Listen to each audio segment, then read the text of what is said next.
I didn't want to be this way. I know what I'm doing. I know how horrific it is. Do I wish I never had a bite of crunchy, swirly cinnamon toast crunch?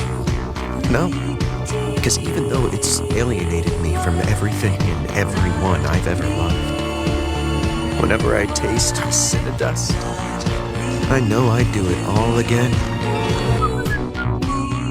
Go ahead, judge me. I know it's wrong for me to want to eat Cinnamon Toast Crunch, considering I'm also Cinnamon Toast Crunch. But ever since my first crunchy, swirly, Cinnadust covered bite, I can't hide who I am. And the truth is, I don't want to.